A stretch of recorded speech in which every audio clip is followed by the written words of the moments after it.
Welcome to Safety Spectrum, your environmental health and safety connection. This program is a presentation of the Michigan Safety Conference. For almost a century, the annual conference has provided credible educational opportunities and valuable support to the safety and health practitioner by offering 120 instructional programs along with exhibits highlighting the latest in safety equipment, instrumentation, and demonstrations. To learn more about the conference, please find us at safetyconference.org. Welcome to Safety Spectrum. I'm your host, Sheila Ide. This program is sponsored by the Michigan Safety Conference, and our topic today is Making the Invisible Visible, Tracking Michigan Injuries, Illnesses, and Fatalities. Today's podcast will discuss a program at Michigan State University that tracks and investigates serious injuries, identifies trends, and provides recommendations for the benefit of VHS professionals. Laurel Harduar Morano joined the MSU faculty in March as an associate professor in the Division of Occupational and Environmental Medicine.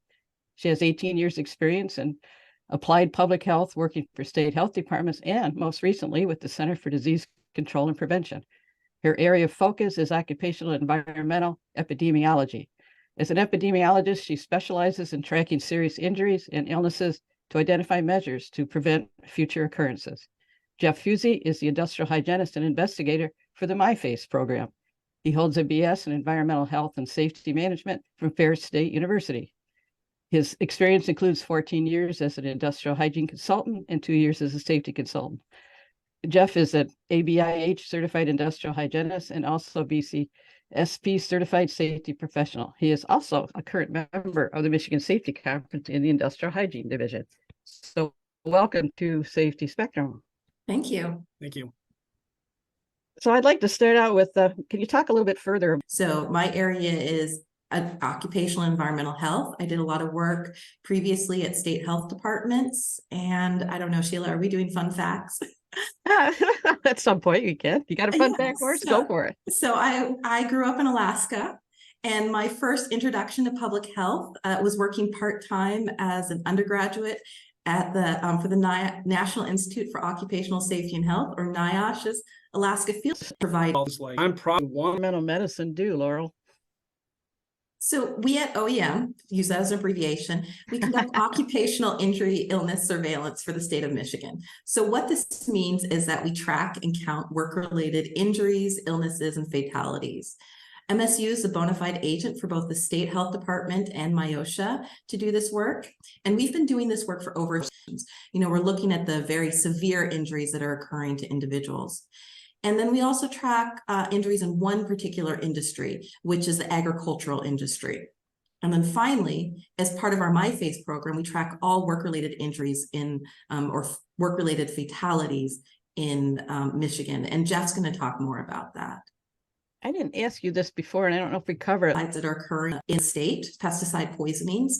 And, pesticides aren't just what we think of when you're looking at trying to kill weeds in your yard. They also include things like disinfectant and bleaches, bleach exposure. So we do track all of that as well. Lead and heavy metal levels in adults, we track all not work related. We look at all exposures.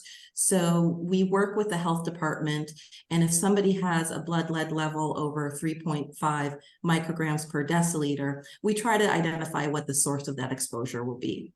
We're seeing that, about 80% of those exposures are work-related, but then there's another 20% that are other things like hobbyists, individuals who are working with casting bullets or firing ranges or lead in windows. So construction, demolition, or construction, demolition, home repair, things like that. So Okay, now Jeff, since I've mentioned it a few times, can you tell me more about the MyFace program?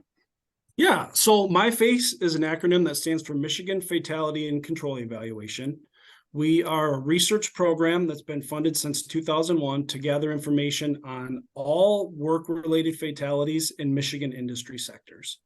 So we investigate the work-related fatalities in the state of Michigan with a focus on prevention and education. Our goals through the investigations are to identify root causes of the work-related fatalities, to try to identify the types of industries and the types of work situations that are at an increased risk for what we're seeing, and to develop and distribute educational materials to prevent similar incidences from occurring. Our educational materials that I think we're going to talk about a little bit more later include things like investigation reports, which is kind of like our big report format, case narratives, which are a little bit smaller, hazard alerts, and our big annual report that we put together. And I'm sorry, go ahead. So kind of like for the MyFace program, in addition to what you would normally consider a work-related fatality, something that you might see come through on like the OSHA email lists, we have some other things in our scope. We have things like homicides, suicides. We cover drug overdoses, complications that could be related to something like a surgical complication that was from a work-related incident, motor vehicle crashes, and medical events. Although deaths from things like natural causes such as heart attacks aren't included, but if we do have a medical event that was at work, we have doctors that would look at that, like Dr. Rosenman, to determine if it was work-related. With that, part of our investigations, and what can sometimes even be the most difficult part, is even figuring out if it's a work-related fatality, if there's that work relationship that exists. We have to determine if the event or the exposure that led to the fatality, was it on the employer's premises, and was that person there to do work?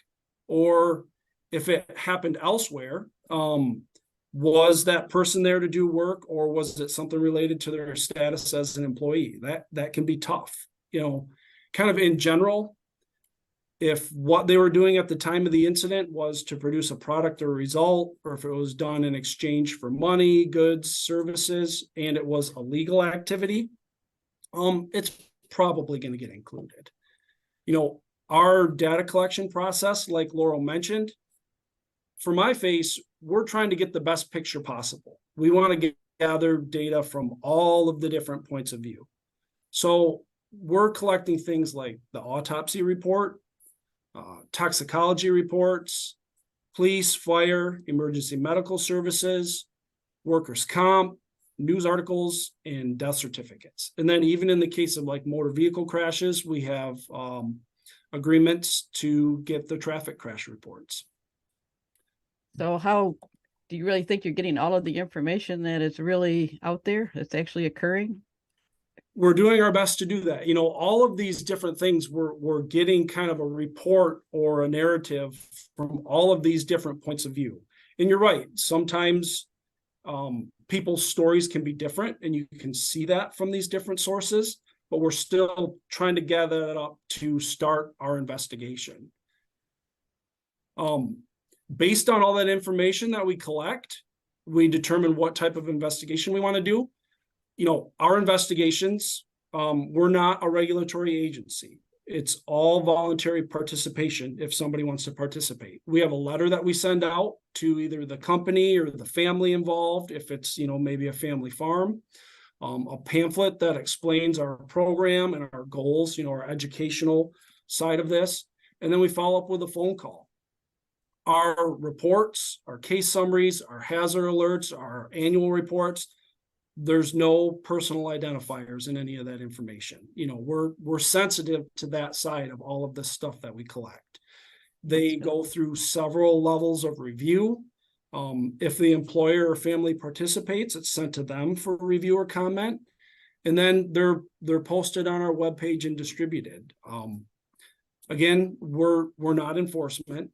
We're not a regulatory agency. We're not there to enforce my OSHA regulations, find fault or find blame. We're just there to find what went wrong and how we can prevent something like that from happening again. So what kind of interaction do you have with MyOSHA? I know when I was working there, we did talk about MyFace and your investigations. We would read them. Mm-hmm. So one of the things that we do, we make sure we work closely with MyOSHA on investigation using their information. And we make sure that if we're going to publish anything, whether it's an investigation report, a one-pager, a paragraph, that comes out after the investigation is completed, so that there isn't any issues with the investigation or we're not sharing anything. We're really sensitive to that. One of the things that I mentioned, we are charged with counting workplace injuries, illnesses, and fatalities. And so we also assist the state in conducting patient and workplace follow-up. So what that looks like, part of that is education. And we currently have funding through the Consultation, Education, and Training Program, or the SET program from MIOSHA, to provide safety and health information to the agricultural community, and through presentations, development of materials, and even technical assistance. So that's some of the ways that we work with MIOSHA. You know, if we see that there was a condition where we believe an investigation can have a meaningful impact and prevent other employees from getting sick or injured, you know, we reach out to MIOSHA for that, and see if they're and provide a referral to them. Jeff, did you have anything to add to that? Or? Yeah, you know, like Laurel said, we have an agreement. After a case is done, the case is closed, you know, we have access, we can review their files, again, just for another point of view, to add to the picture that we've already gotten from everything else. We can also, if it's something that MIOSHA investigated, do an interview with the compliance officer, again, to get another point of view from that case. The more we can get, the better. Makes sense. So part of my face, I think what you do is identify trends. So kind of fits into my next question is, why the focus on farm-related injuries? Yeah, so we continue to see that the agricultural, forestry, fishing, and hunting industry have the highest fatality rates compared to other industries. You know, using our data from MyFace between 2011 and 2020, the agricultural industry had the highest rates for 8 out of 10 years during that term period. And, you know, according to the 2021 Bureau of Labor Statistics Survey of Occupational Injuries and Illnesses, and this is a survey that national numbers and estimates are provided to get a picture of what occupational work-related injuries, non-fatal, are currently occurring in our country. Well, for Michigan, we see that the agriculture industry in their sector is among the top 5 hazardous industries, and they continue to be. Unfortunately, there are limitations to the BLS non-fatal data, so the Bureau of Labor Statistics non-fatal data. And part of that is they only capture hired workers or farms with 11 or more employees. And according to the 2017 Census of Agriculture in Michigan, only 25% of farms use hired laborers. So we're missing a lot of people. And so one of the things that we do, in addition, is that we have this program that looks at non-fatal. And 2 peer-reviewed papers have shown that the BLS is missing approximately 77% of farm-related injuries and illnesses. I know, it seems a lot. It is a lot. So you know, we don't know what necessarily is going on, and especially for young people, for kids who work on the farms and are in the family business and are, you know, learning the trade and helping out and part of that that community. You know, the Survey of Occupational Injuries and Illnesses, while they don't have a limit on the information they collect, the numbers of children just typically don't meet the guidelines for publication. So we don't have any information on that. So in 2015, Dr. Ken Rosamond, who is the chief of our program, initiated the specific collection of severe farm-related injuries. And so we don't capture all farm-related injuries, but we do capture those ones that are severe enough to end up in a hospital or be transported by emergency medical services. So if you call an ambulance, then we'll be able to hopefully capture those. And then, of course, the fatalities that the MyFace program. So what kind of trends are you seeing in farm-related injuries and fatalities? Yeah, so, you know, one of the things that we're seeing is that we're seeing, you know, between 2015 and 2021, we've seen about 4,642 injuries, non-fatal injuries. And some of those, we see injuries to children, 4 to 13. We've seen injuries to 14 to 15-year-olds and 16 to 17-year-olds as well. And those children, those individuals, younger individuals, are mostly family members. As they get older, those 16 to 17-year-olds, we see 53% of them are family members and 45% of them are hired hands. Whereas with the adults, we're seeing 5% are family members, 43% are hired hands, and 51% are those owner operators. So those wouldn't be captured in the soy data. We're also seeing farm-related injuries by injury source. So cattle are most common injury source for overall. Although it changes for individuals over 60, we're seeing that tractor-related injuries occur more frequently, and then cattle-related injuries or livestock. So then when you're talking cattle, you're talking being crushed by or stepped on or. Yep, that's exactly what we're talking about. And we also go ahead. Oh, I was going to say we also include those that where somebody may have been charged by a bull and then ended up getting injured trying to get away. So those are types of injuries that we're seeing. And some of those, I suppose, with the farms, if it's family owned and operated, you might have some older equipment, which would kind of explain maybe some of the tractor related injuries. Yeah, and Jeff has been working on some YouTube videos related to that. Oh, yeah, older equipment, things that they repair themselves, and maintenance and things like that, doing it themselves, that can lead to injuries as well. Do you track tree trimmers as part of this agriculture? We track tree trimmers under landscapers in that industry. There's already several fatalities every year, it seems. Yes, we do track tree trimmers as well. So what do you do with all this data? So we try to do a lot of educational material. We compile it down into reports, hazard reports, investigation reports. We try to make videos and provide annual reports that we do every year for each of our conditions, whether it's lead or pesticides, hospitalizations or crushings. All of these are available on our website. We do fact sheets. So 1 to 2 pages that highlight some of the key elements that we're seeing. We've done this for farm fatalities, for lead poisoning and excess lead levels. We also do I'm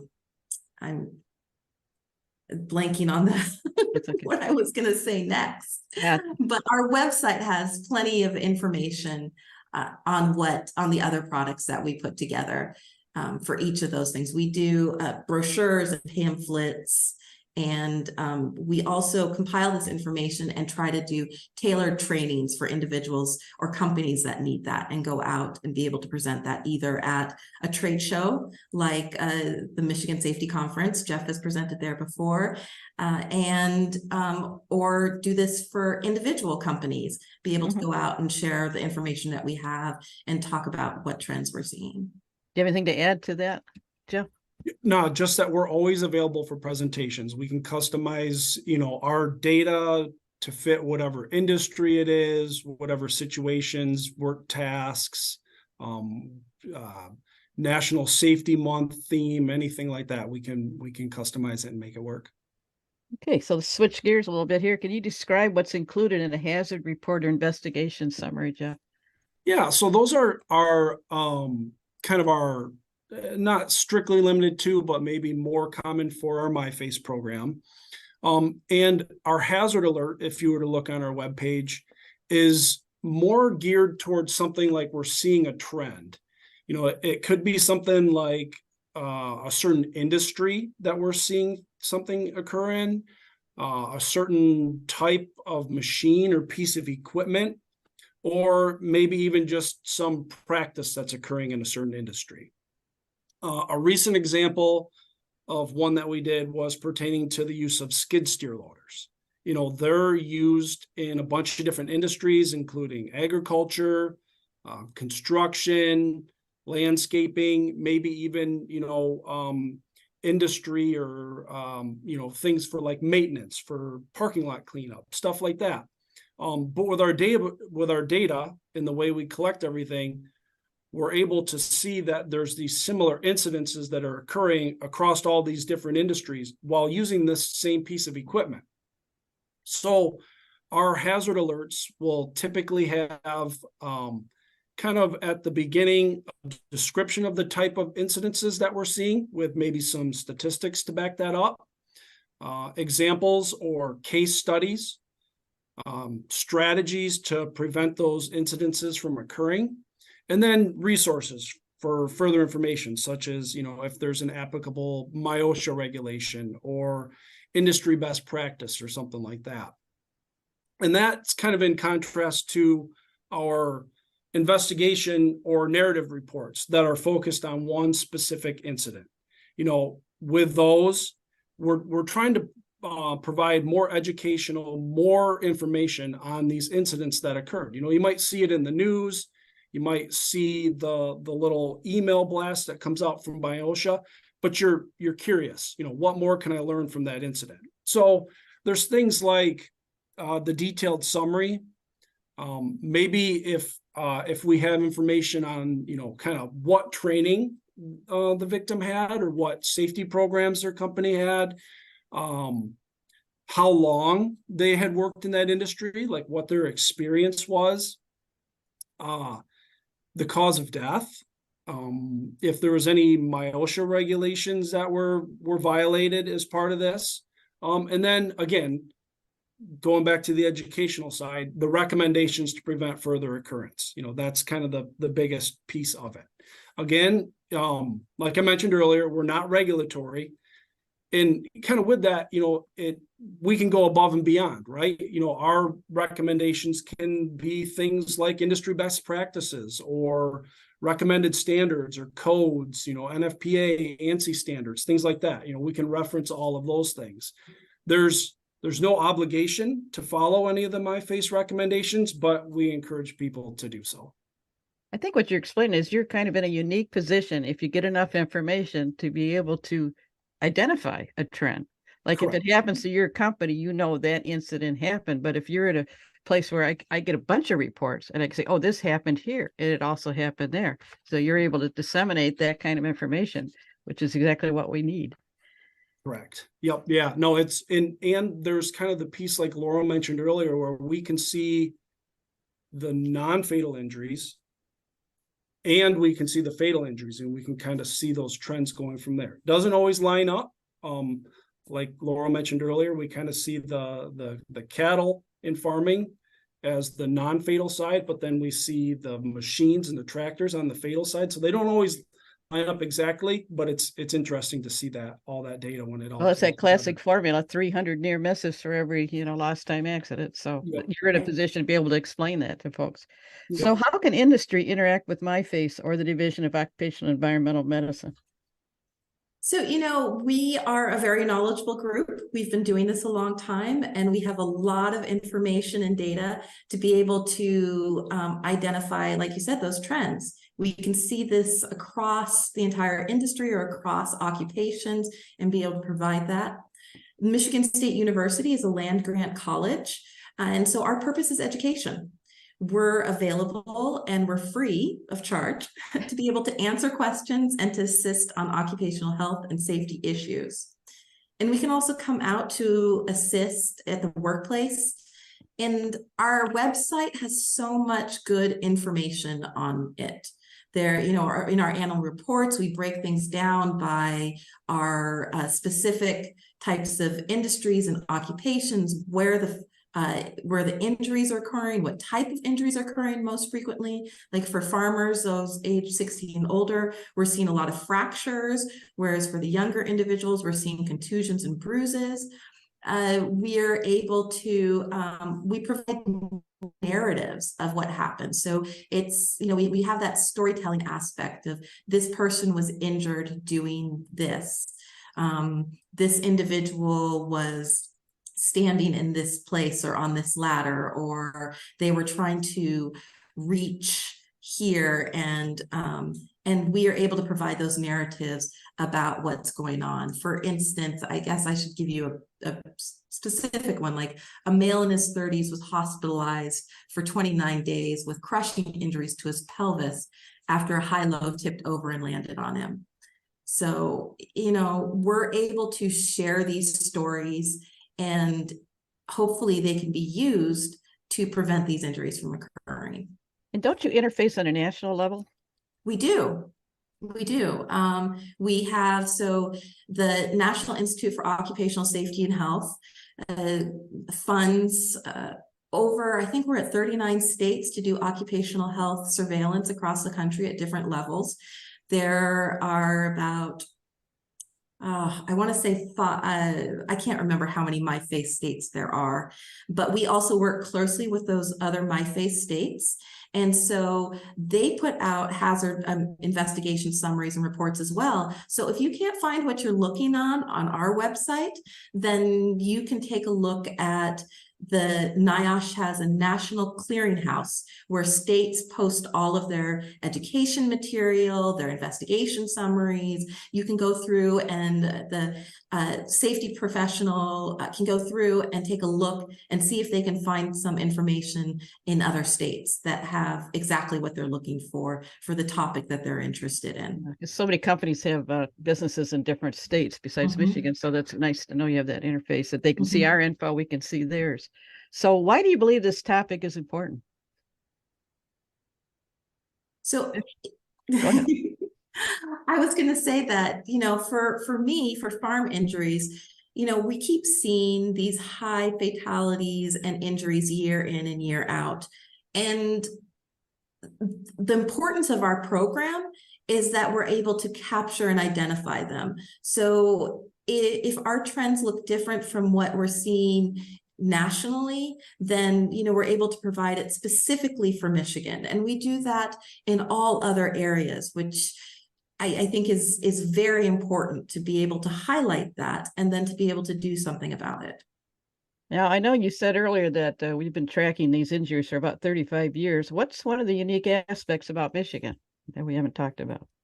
So I think one of the unique aspects about Michigan is that Michigan's traumatic injuries are reportable conditions as part of the Michigan's public health code.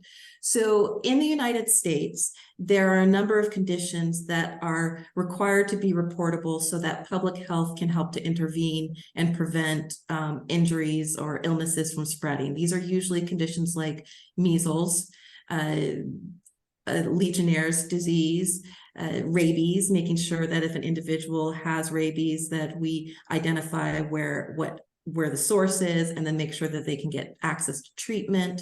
So those are examples of reportable conditions. Now, traumatic injuries are not usually reportable in other states. So because of that, here in Michigan, we're able to identify work-related injuries. We're able to track them and quantify them. And that's an amazing thing. Yeah, that is good.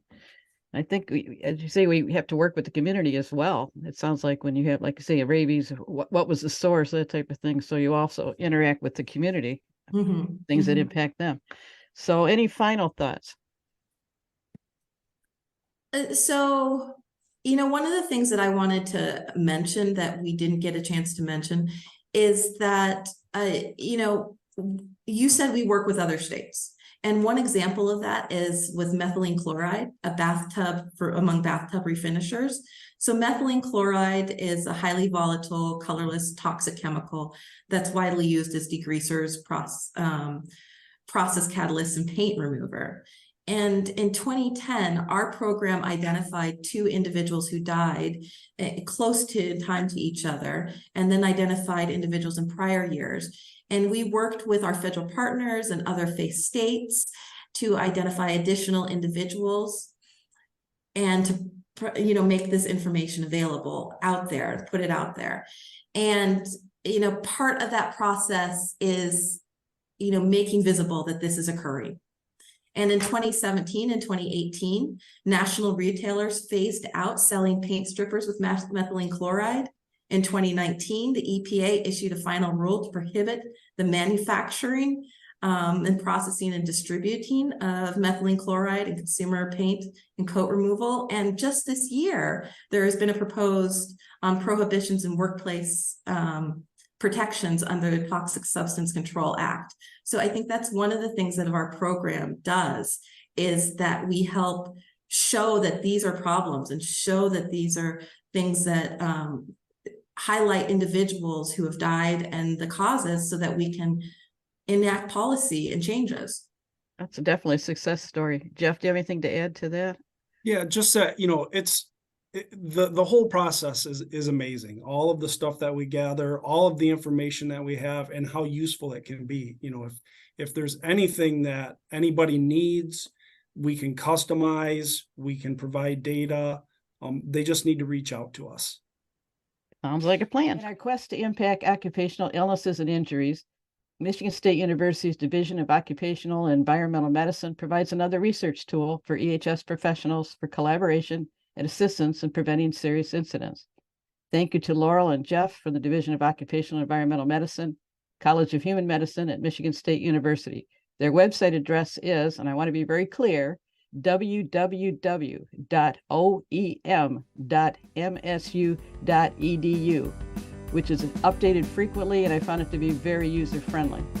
If you have any questions about the podcast, the Michigan Safety Conference, or if you'd like to be a guest or sponsor one of our podcasts, information can be found on our website at michsafetyconference.org. Thank you for listening to Safety Spectrum. This is Sheila Ide.